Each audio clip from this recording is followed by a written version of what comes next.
Hello, and thank you for joining Criminality Online. And I am your host, The Crime Gang.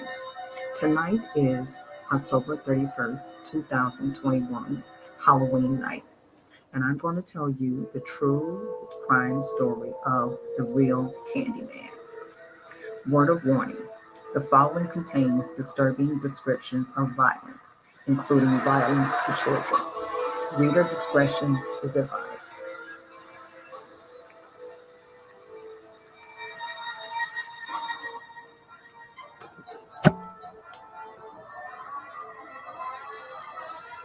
Ronald Clark O'Bryan lived with his wife, Danine, and two children, Timothy and Elizabeth, in Deer Park, Texas, a middle-class suburb of Houston. He worked as an optician and served as a deacon at a Baptist church, where he sang in the choir and oversaw the parochial bus program. Those who knew O'Bryan considered him a model citizen. One pastor described O'Bryan as a good Christian man and an above average father.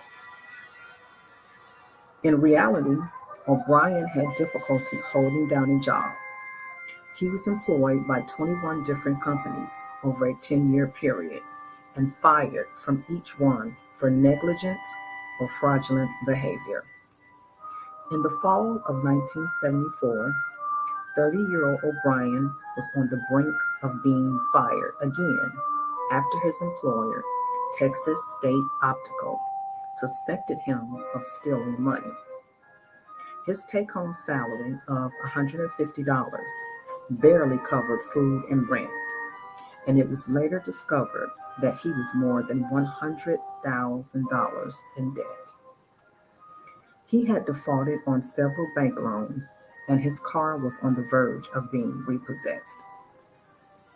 Whether out of greed or desperation, or both, O'Bryan concocted a twisted plan, one that would alleviate his financial woes and even allow him to live a more comfortable life.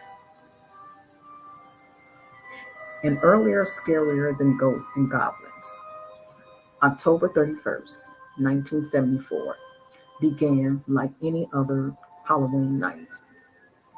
Although O'Bryan had never shown a real interest in Halloween before, this year he was eager to take his children trick-or-treating. Jim Bates, a family friend, and his two children joined O'Bryan family for the evening excursion. At one house, the children went to the door but received no response. O'Bryan remained behind the group. After a minute or so, he caught up with them holding five giant Pixy Stix. You know, the Pixy Stix, the ones that are I think they still make them, the ones that are in like the little plastic coverings, and they have like powder candy in them, and they look like straws. That's what O'Bryan supposedly received from this house where they got no response earlier. Claiming O'Bryan claiming that the neighbors were actually home and handing out expensive treats. When they arrived back at the Bates house, O'Bryan gave each of the children one candy and then handed the last one to a random trick-or-treater who knocked on his door. Before bed, O'Bryan told his children they could have one piece of candy. Timothy, his younger son, decided on the Pixy stick. The boy complained that the candy tasted bitter, so O'Bryan gave him Kool-Aid to help wash it down. 30 seconds after um, 30 seconds after I left Tim's room, I heard him cry to me, "Daddy, Daddy, my stomach hurts," O'Bryan later told police. He was in the bathroom convulsing, vomiting, and gasping, and then he suddenly went limp in my arms. Timothy died en route to the hospital less than an hour after eating the candy. When Timothy's body was brought to the morgue, the medical examiner recalled the the scent of almonds coming from the boy's mouth, often a telltale sign of cyanide poisoning. An autopsy later confirmed that Timothy had consumed enough potassium cyanide to kill 2 or 3 grown men. Police were able to retrieve the other 4 Pixy Stix, all of which were uneaten, and determined that someone had replaced the top 2 pieces of each with granules of cyanide. Investigators had O'Bryan and Bates retrace their steps from Halloween night. O'Bryan gave conflicting conflicts as to which house handed out the poison candy. They soon learned about O'Brien's financial problems and discovered he had taken out multiple life insurance policies on his children. They also found a piece of adding machine tape. On it, O'Brien had written down the amount of each of his bills. The total came to almost the exact amount he stood to collect from the insurance proceeds. As police dug deeper, they also learned that O'Brien had inquired with several chemical companies on where to buy cyanide and jokingly asked how much it would take to kill a person. They found a pocket knife in O'Brien's home with candy residue on it, suggesting how the candy might have been contaminated. Although O'Brien played the part of a grieving father and maintained his innocence after failing a polygraph, he was arrested on November 5th, 1974, and charged with Timothy's murder. I am not able to imagine a crime more reprehensible than someone killing his own child for money. Clyde DeWitt, a former assistant district attorney in Houston who worked on the case, told police.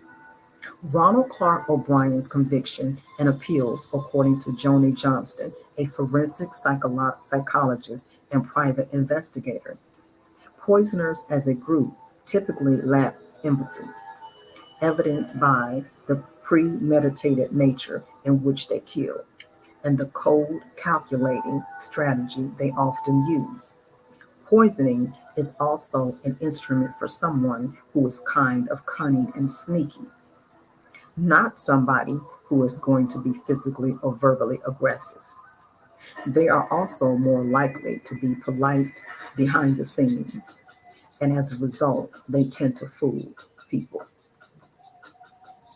But O'Brien's days of fooling people were over.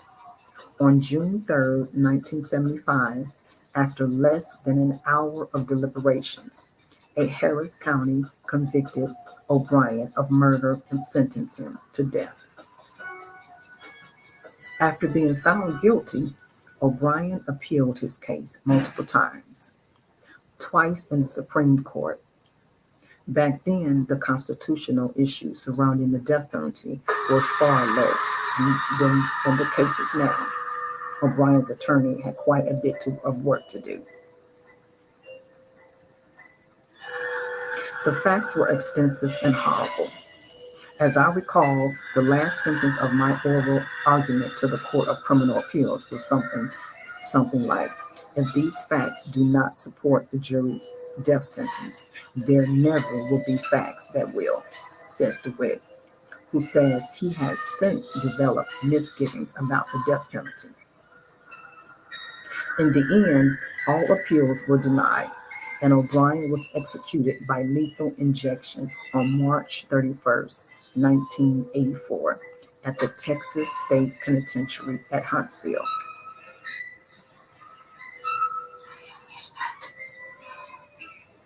O'Brien, now known by the nickname the Man Who Killed Halloween and the Candyman, never confessed to his crimes. But there are theories as to why he chose Halloween and poisoned candy to carry out his murder.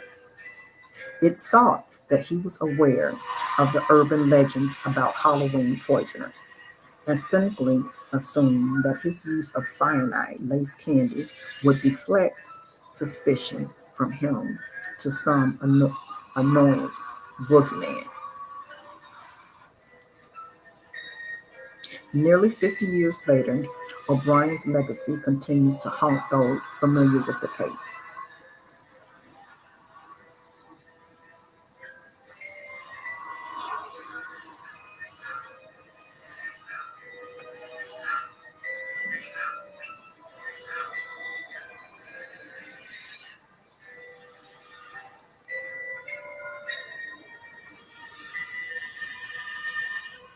So that is the story of